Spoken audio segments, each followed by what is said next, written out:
ಸ್ನೇಹಿತರೆ, ಇವತ್ತಿನ ಒಂದು ವಿಡಿಯೋದಲ್ಲಿ ಒಂದು ಇಂಪಾರ್ಟೆಂಟ್ ಆಗಿರುವಂಥ ಅಪ್ಡೇಟ್ ಇದೆ. ಸರ್ಕಾರಿ ನೌಕರರಿಗೆ ಒಂದು ಪ್ರಮುಖ ವಿಷಯದ ಮೇಲೆ ಇವತ್ತಿನ ಒಂದು ವಿಡಿಯೋದಲ್ಲಿ ನಾವು ಡಿಸ್ಕಸ್ ಮಾಡೋಣ.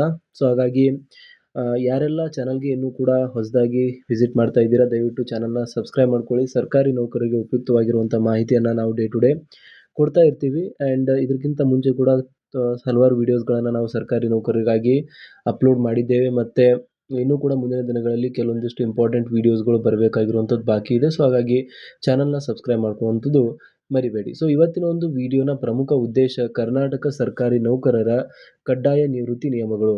ಅಂದರೆ ಕಂಪಲ್ಸರಿ ರಿಟೈರ್ಮೆಂಟ್ ಅಂತ ಒಂದು ಕಾಂಪೋನೆಂಟ್ ಇರುತ್ತೆ. ಆ ಒಂದು ಕಾಂಪೋನೆಂಟು ಸರ್ಕಾರಿ ನೌಕರ ಮೇಲೆ ಏನೋ ಒಂದಿಷ್ಟು ಕರಪ್ಷನ್ ಅಲಿಗೇಷನ್ಸ್ಗಳಾಗಿರ್ಬೋದು, ಶಿಸ್ತು ಕ್ರಮಗಳಾಗಿರ್ಬೋದು ಅಂತ ಒಂದು ಟೈಮಲ್ಲಿ ಕಡ್ಡಾಯ ನಿವೃತ್ತಿಯನ್ನು ನೀಡಲಾಗುತ್ತೆ. 50ರಿಂದ 55 ವರ್ಷ ವಯಸ್ಸು ಅಥವಾ 30 ವರ್ಷದ ಒಂದು ಸೇವೆಯನ್ನು ಕಂಪ್ಲೀಟ್ ಮಾಡಿರುವಂಥ ನೌಕರರಿಗೆ. ಸೊ ಹಾಗಾದರೆ ಏನಿದೆ ಈ ಒಂದು ಕಡ್ಡಾಯ ನಿವೃತ್ತಿ ಅಂದರೆ 3 ಟೈಪ್ಸ್ ಆಫ್ ನಿವೃತ್ತಿಗಳಿದೆ. ಒಂದು ಸೂಪರ್ಅನುಟೇಷನ್ ಸಾಮಾನ್ಯ ನಿವೃತ್ತಿ, ಇನ್ನೊಂದು ವಾಲಂಟರಿ ನಿವೃತ್ತಿ VRS ಅಂತ ಕರಿತೀವಿ, ಆ್ಯಂಡ್ ಇನ್ನೊಂದು ಕಂಪಲ್ಸರಿ ರಿಟೈರ್ಮೆಂಟ್, ದಟ್ ಈಸ್ ಕಡ್ಡಾಯ ನಿವೃತ್ತಿ ಅಂತ. ಸೊ ಆಲ್ರೆಡಿ ನಾವು ಆ ಒಂದು 2 ವಿಡಿಯೋಸ್ಗಳಲ್ಲಿ ಸಾಮಾನ್ಯ ನಿವೃತ್ತಿ ದಟ್ ಈಸ್ 60 ವರ್ಷ ರೀಚ್ ಆದಾಗ ಆಗುವಂಥ ನಿವೃತ್ತಿಯ ಬಗ್ಗೆ ಡಿಸ್ಕಸ್ ಮಾಡಿದ್ದೇವೆ. ವಾಲಂಟರಿ ರಿಟೈರ್ಮೆಂಟ್ ವೈದ್ಯಕೀಯ ಕಾರಣಬಾರ ಆಗಿರ್ಬೋದು ಅಥವಾ ವೈಯಕ್ತಿಕ ಕಾರಣಗಳಾಗಿರ್ಬೋದು, VRSನ ಬಗ್ಗೆಯೂ ಕೂಡ ಆಲ್ರೆಡಿ ನಾವು ಡಿಸ್ಕಸ್ ಮಾಡಿದ್ದೇವೆ. ಬಟ್ ಇವತ್ತಿನ ಒಂದು ವಿಡಿಯೋದ ಪ್ರಮುಖ ಉದ್ದೇಶ ಕಡ್ಡಾಯ ನಿವೃತ್ತಿ ಯಾವಾಗ ನೀಡಲಾಗುತ್ತೆ, ಕಡ್ಡಾಯ ನಿವೃತ್ತಿ ಸರ್ಕಾರ ನೀಡಿದರೆ ಪಿಂಚಣಿ ಸೌಲಭ್ಯ ನೀಡಲಾಗುತ್ತಾ, ಫ್ಯಾಮಿಲಿ ಪೆನ್ಷನ್ ನೀಡಲಾಗುತ್ತಾ, DCRG ಕಮ್ಯುಟೇಷನ್ ಇತ್ಯಾದಿ ಏನು ಕಾಂಪೋನೆಂಟ್ಸ್ಗಳಿದೆ ಅವುಗಳನ್ನು ನೀಡಲಾಗುತ್ತಾ ಅಥವಾ ಇಲ್ಲ ಅನ್ನೋದು ಎಲ್ಲರೊಂದು ಪ್ರಶ್ನೆಯಾಗಿರುತ್ತೆ. ಸೊ ಹಾಗಾಗಿ ನಾರ್ಮಲಿ ಸರ್ಕಾರಿ ನೌಕರರ ಮೇಲೆ ಈ ಒಂದು ವಿಷಯಗಳು ಗೊತ್ತಿರಲೇಬೇಕು. ಸೊ ಹಾಗಾಗಿ ವಿಡಿಯೋನ ಕೊನೆವರೆಗೂ ನೋಡಿ ಮತ್ತು ವಿಡಿಯೋನ ಲೈಕ್ ಮಾಡೋದು ಮರಿಬೇಡಿ.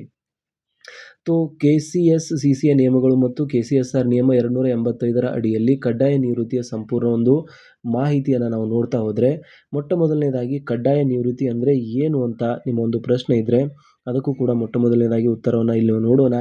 ಸಾಮಾನ್ಯ ನಿವೃತ್ತಿ ವಯಸ್ಸಿಗಿಂತ ಮುಂಚಿತವಾಗಿ ಸೇವೆಯಿಂದ ಬಿಡುಗಡೆಗೊಳಿಸುವ ಪ್ರಕ್ರಿಯೆಯನ್ನು ಕಡ್ಡಾಯ ನಿವೃತ್ತಿ ಅಂತ ಕರೆಯಲಾಗುತ್ತೆ. ಸೊ ದಟ್ ಈಸ್ ವಾಟ್, ಸಾಮಾನ್ಯ ನಿವೃತ್ತಿಗಿಂತ ಮುಂಚಿತವಾಗಿ ಸೇವೆಯಿಂದ ಬಿಡುಗಡೆ ಮಾಡುವಂಥ ಒಂದು ಪ್ರಕ್ರಿಯೆಯನ್ನು ಕಡ್ಡಾಯ ನಿವೃತ್ತಿ ಅಂತ ಕರಿತೇವೆ.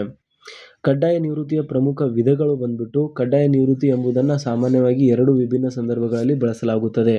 ಒಂದು ಆ್ಯಸ್ ಅ ಶಿಸ್ತು ಕ್ರಮ, ಆ್ಯಸ್ ಅ ಪೆನಲ್ಟಿ, ಇನ್ನೊಂದು ಸಾರ್ವಜನಿಕ ಹಿತದೃಷ್ಟಿಯಿಂದ.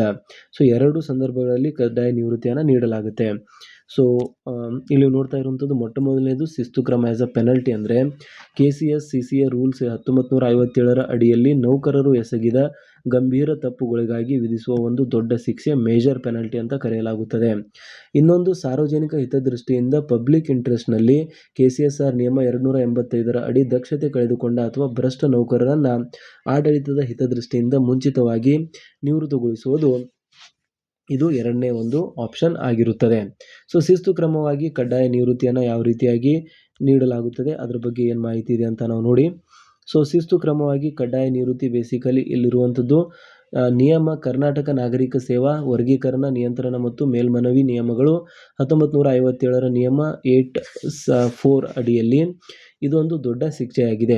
ಕಾರಣಗಳು ಬಂದ್ಬಿಟ್ಟು ತೀವ್ರ ಕರ್ತವ್ಯ ಲೋಪ, ಹಣಕಾಸು ದುರ್ಬಳಕೆ, ಭ್ರಷ್ಟಾಚಾರ ಅಥವಾ ದೀರ್ಘಕಾಲದ ಅನಧಿಕೃತ ಗೈರಾಗುವಂತಹ ಒಂದು ಗಂಭೀರ ಪ್ರಕರಣಗಳಲ್ಲಿ ಈ ಒಂದು ಶಿಕ್ಷೆ ವಿಧಿಸಲಾಗುತ್ತದೆ. ಪರಿಣಾಮ ಇದು ನೌಕರರ ವೃತ್ತಿ ಜೀವವನ್ನು ತಕ್ಷಣಕ್ಕೆ ಕೊನೆಗೊಳಿಸುತ್ತದೆ, ಆದರೆ ಇದು ಭವಿಷ್ಯದ ಬೇರೆ ಉದ್ಯೋಗಕ್ಕೆ ಸರ್ಕಾರೇತರ ಅರ್ಹತೆಯಾಗಿರುವುದಿಲ್ಲ. ಸೊ ಇದು ಶಿಸ್ತು ಕ್ರಮಕ್ಕೆ ಕಡ್ಡಾಯ ನಿವೃತ್ತಿ ಪೆನಲ್ಟಿ ಯಾವ ರೀತಿಯಾಗಿ ನೀಡಲಾಗುತ್ತದೆ ಅಂತ. ಆ್ಯಂಡ್ ಸಾರ್ವಜನಿಕ ಹಿತದೃಷ್ಟಿಯಿಂದ ನೀಡುವಂಥ ಒಂದು ರಿಟೈರ್ಮೆಂಟ್ನ ಬಗ್ಗೆ ನಾವು ಮಾತನಾಡೋದಾದರೆ 50ರಿಂದ 30 ಅಂದರೆ 50-30 ರೇಷೋ ಅಂತ. 50 ವಯಸ್ಸು ಅಥವಾ 30 ವರ್ಷಗಳ ಸೇವೆ, ಒಂದು 50 ವಯಸ್ಸಾಗಿರಬೇಕು ಅಥವಾ 30 ವರ್ಷಗಳ ಸೇವೆ ಆಗಿರಬೇಕು ಅಂಥವರಿಗೆ ಮುಂಜಾಗ್ರತಾ ನಿವೃತ್ತಿ ಪ್ರಿಮೆಚ್ಯೂರ್ ರಿಟೈರ್ಮೆಂಟ್ ಅಂತ ನೀಡಲಾಗುತ್ತೆ. KCSR ನಿಯಮ 285 ಅನ್ವಯ ಸಾರ್ವಜನಿಕ ಹಿತದೃಷ್ಟಿಯಿಂದ ಇನ್ ಪಬ್ಲಿಕ್ ಇಂಟ್ರೆಸ್ಟ್ ಸರ್ಕಾರವು ಯಾವುದೇ ನೌಕರನನ್ನು ಕಡ್ಡಾಯವಾಗಿ ನಿವೃತ್ತಿಗೊಳಿಸಬಹುದು. ಇದಕ್ಕೆ ನೌಕರನು ಕನಿಷ್ಠ 50 ವರ್ಷ ವಯಸ್ಸು, ಕೆಲವು ಸಂದರ್ಭಗಳಲ್ಲಿ 55 ವರ್ಷ ಪೂರೈಸಬೇಕು ಅಥವಾ 30 ವರ್ಷಗಳ ಅರ್ಹತಾ ಸೇವೆಯನ್ನು ಕ್ವಾಲಿಫೈಯಿಂಗ್ ಸರ್ವಿಸನ್ನು ಪೂರ್ಣಗೊಳಿಸಬೇಕು ಅಂತ ನಿಯಮ ಹೇಳುತ್ತದೆ. ನಿಯಮ 285 ಷರತ್ತುಗಳು ಮತ್ತು ಅದರ ಒಂದು ಪ್ರಕ್ರಿಯೆ ಯಾವ ರೀತಿಯಾಗಿದೆ ಅಂತ ನೋಡೋದಾದರೆ, ಮೊಟ್ಟ ಮೊದಲನೇದಾಗಿ ನೋಟಿಸ್ ಅವಧಿ. ಸರ್ಕಾರವು ನೌಕರರನ್ನು ನಿವೃತ್ತಿಗೊಳಿಸುವ ಮುನ್ನ ಕಡ್ಡಾಯವಾಗಿ 3 ತಿಂಗಳ ಲಿಖಿತ ನೋಟಿಸನ್ನು ಅವರಿಗೆ ಕಳಿಸಬೇಕಾಗುತ್ತದೆ. ಅಂದರೆ ಇವತ್ತು ನಿಮಗೆ ನೆಕ್ಸ್ಟ್ ಇನ್ನೊಂದು 3 ತಿಂಗಳಲ್ಲಿ ನಿಮಗೆ ಲೈಕ್ ಕಂಪಲ್ಸರಿ ರಿಟೈರ್ಮೆಂಟ್ ಬರ್ತಾ ಇದೆ ಅಂದರೆ 3 ತಿಂಗಳ ಮುಂಚೆನೇ ನಿಮಗೆ ನೋಟಿಸನ್ನು ನೀಡಬೇಕಾಗುತ್ತದೆ. ಒಂದು ವೇಳೆ ತಕ್ಷಣವೇ ನಿವೃತ್ತಿಗೊಳಿಸಬೇಕಾದರೆ 3 ತಿಂಗಳ ನೋಟಿಸ್ ಅವಧಿಯ ಬದಲಾಗಿ 3 ತಿಂಗಳ ವೇತನವನ್ನು ಪೇ ಇನ್ ಲೀವ್ನ ಅಂತ ಪಾವತಿಸಿ ಸೇವೆಯಿಂದ ಬಿಡುಗಡೆ ಮಾಡಬಹುದಾಗಿದೆ. ಸೊ ಇದು ಒಂದು ನೋಟಿಸ್ ಅವಧಿ. ಇನ್ನೊಂದು ನೌಕರರ ಹಕ್ಕುಗಳು. ಇಂದು ಕಂಪಲ್ಸರಿ ರಿಟೈರ್ಮೆಂಟ್ ಟೈಮಲ್ಲಿಯೂ ಕೂಡ ನೌಕರಿಗೆ ಕೆಲವೊಂದಿಷ್ಟು ಹಕ್ಕುಗಳಿರುತ್ತೆ. ಅದೇನೆಂದರೆ ಇದೇ ನಿಯಮ 285(1)(a) ಅಡಿಯಲ್ಲಿ ನೌಕರನು ತಾನೇ ಸ್ವತಃ 15 ವರ್ಷಗಳ ಸೇವೆ ಪೂರ್ಣಗೊಳಿಸಿದ ನಂತರ 3 ತಿಂಗಳ ನೋಟಿಸ್ ನೀಡಿ ಸ್ವಯಂ ನಿವೃತ್ತಿಯನ್ನು ಪಡೆಯಲು ಅವಕಾಶವನ್ನು ಕೇಳಲಾಗಿದೆ. ಇದು ಕಂಪಲ್ಸರಿ ರಿಟೈರ್ಮೆಂಟಿಂದ ವಾಲಂಟರಿ ರಿಟೈರ್ಮೆಂಟ್ಗೆ ಶಿಫ್ಟ್ ಆಗುವಂಥದ್ದು. ಸೊ ಅದು VRS ಅಂತ ಕರೆದುಕೊಳ್ಳುತ್ತೆ. ಆ್ಯಂಡ್ ಇದಾದಮೇಲೆ ನೆಕ್ಸ್ಟ್ ಪಾಯಿಂಟ್ ಬಂದ್ಬಿಟ್ಟು ಪರಿಶೀಲನಾ ಸಮಿತಿ. ಇದ್ರ ಬಗ್ಗೆ ಏನಿದೆ ಅಂದರೆ ದಾಖಲೆಗಳ ಪರಿಶೀಲನೆ ಮಾಡುವಂಥದ್ದು. ಪ್ರತಿ ವರ್ಷ 50 ಅಥವಾ 55 ವರ್ಷ ತಲುಪುವ ನೌಕರರ ಪಟ್ಟಿಯನ್ನು ಸಿದ್ಧಪಡಿಸಿ ಅವರ ವಾರ್ಷಿಕ ಕಾರ್ಯಕ್ಷಮತಾ ವರದಿಗಳನ್ನು ACSR ಪರಿಶೀಲನಾ ಸಮಿತಿಯು ಕಟ್ಟುನಿಟ್ಟಾಗಿ ಮೌಲ್ಯಮಾಪನ ಮಾಡುತ್ತದೆ. ದಕ್ಷತೆ ಕಳೆದುಕೊಂಡವರಿಗೆ ಗುರುತಿಸುವಿಕೆ. ಭೌತಿಕವಾಗಿ ಅಥವಾ ಮಾನಸಿಕವಾಗಿ ಕೆಲಸ ಮಾಡಲು ಅಸಮರ್ಥರಾದವರು, ಭ್ರಷ್ಟಾಚಾರದ ಆರೋಪ ಹೊತ್ತವರು ಅಥವಾ ಆಡಳಿತಕ್ಕೆ ಹೊರೆಯಾದವರನ್ನು ಡೆಡ್ ವುಡ್ ಅಂತ ಗುರುತಿಸಲಾಗುತ್ತದೆ. ಆ್ಯಂಡ್ ಉನ್ನತ ಮಟ್ಟದ ನಿರ್ಧಾರ. ಸಮಿತಿ ಶಿಫಾರಸಿನ ಮೇರೆಗೆ ಕೇವಲ ಸಾರ್ವಜನಿಕ ಹಿತದೃಷ್ಟಿಯನ್ನು ಮಾತ್ರ ಗಮನದಲ್ಲಿಟ್ಟುಕೊಂಡು ನೇಮಕಾತಿ ಪ್ರಾಧಿಕಾರವು ಅಂತಿಮ ಆದೇಶವನ್ನು ಹೊರಡಿಸಬೇಕಾಗುತ್ತದೆ ಅಂತ ಇಲ್ಲಿ ಹೇಳಲಾಗ್ತಾ ಇದೆ. ಆ್ಯಂಡ್ ಇದಾದ ಮೇಲೆ ಪಿಂಚಣಿ ಮತ್ತು ಆರ್ಥಿಕ ಸೌಲಭ್ಯಗಳ ಬಗ್ಗೆ ಯಾವ ರೀತಿಯಾದಂಥ ಮಾಹಿತಿ ಇದೆ ಅಂದರೆ ಕಂಪಲ್ಸರಿ ರಿಟೈರ್ಮೆಂಟ್ ಸರ್ಕಾರವೇ ಒಂದು ಯಾವುದೋ ಆರೋಪದ ಅಡಿ ಕಂಪಲ್ಸರಿ ರಿಟೈರ್ಮೆಂಟ್ ನೀಡಿದ್ರೆ ಪಿಂಚಣಿ ಸಿಗುತ್ತಾ ಅಥವಾ ಇಲ್ಲ ಅನ್ನೋ ಒಂದು ಮಾಹಿತಿ ಕೂಡ ಇಲ್ಲಿ ನೀಡಿದ್ದಾರೆ. ಶಿಕ್ಷೆಯಾಗಿ ಕಡ್ಡಾಯ ನಿವೃತ್ತಿ. ಪೆನಾಲ್ಟಿ ನೌಕರರು ಏನಾದರೂ ಬಿದ್ದರೆ ನೌಕರನಿಗೆ ಪೂರ್ಣ ಪಿಂಚಣಿ ಸಿಗುವುದಿಲ್ಲ, ಅವರಿಗೆ ಪೂರ್ಣ ಪಿಂಚಣಿ ನೀಡುವುದಿಲ್ಲ. ನಿಯಮ 218ರ ಪ್ರಕಾರ ಸಕ್ಷಮ ಪ್ರಾಧಿಕಾರವು ಪಿಂಚಣಿಯಲ್ಲಿ ಕಡಿತ ಮಾಡಬಹುದು.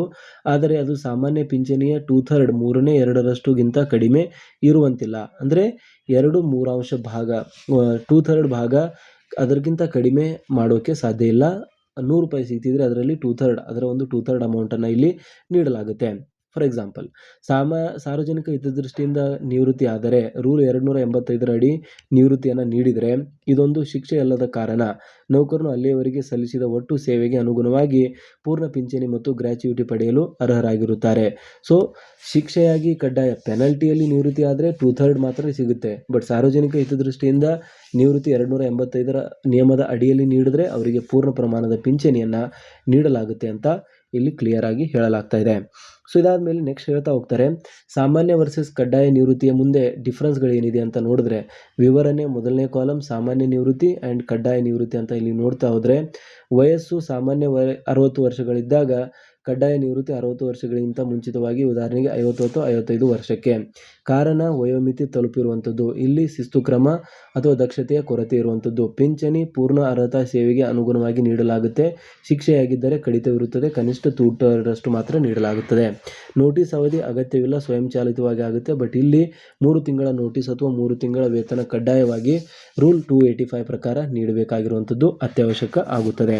ಸೊ ಈ ರೀತಿಯಾಗಿ ಒಂದು ಕಂಪಲ್ಸರಿ ರಿಟೈರ್ಮೆಂಟ್ನಲ್ಲಿ ಯಾವ ರೀತಿಯಾದಂಥ ನಿಯಮಾವಳಿಗಳು ಅಪ್ಲೈ ಆಗುತ್ತೆ, ಒಬ್ಬರು ಕಂಪಲ್ಸರಿ ರಿಟೈರ್ಮೆಂಟ್ ಪಡಿಬೇಕು ಅಂದರೆ ಯಾವ ರೀತಿಯಾಗಿ 3 ತಿಂಗಳ ನೋಟಿಸನ್ನು ನೀಡಬೇಕು, ಅದನ್ನು VRSಗೆ ಯಾವ ರೀತಿಯಾಗಿ ಕನ್ವರ್ಟ್ ಮಾಡಲಾಗುತ್ತೆ ಮತ್ತು ಸರ್ಕಾರ ಯಾವೆಲ್ಲ ಕ್ರಮಗಳನ್ನು ಜರುಗಿಸಬಹುದು ಅನ್ನೋದನ್ನು ಇವತ್ತಿನ ಒಂದು ವಿಡಿಯೋದಲ್ಲಿ ನಾವು ತಿಳಿದುಕೊಂಡಿದ್ದೇವೆ. ಸೊ ಇದ್ರ ಬಗ್ಗೆ ನಿಮಗೆ ಏನಾದರೂ ಡೌಟ್ಸ್ಗಳಿದ್ರೆ ಅಥವಾ ಏನಾದರೂ ಆಕ್ಷೇಪಣೆಗಳಿದ್ದಲ್ಲಿ ದಯವಿಟ್ಟು ಕಮೆಂಟಲ್ಲಿ ತಿಳಿಸಿ ಅಂತ ಹೇಳ್ತಾ ಇವತ್ತಿನ ವಿಡಿಯೋನ ಇಲ್ಲಿಗೆ ನಿಲ್ಲಿಸೋಣ. ಜೈ ಹಿಂದ್, ಜೈ ಕರ್ನಾಟಕ.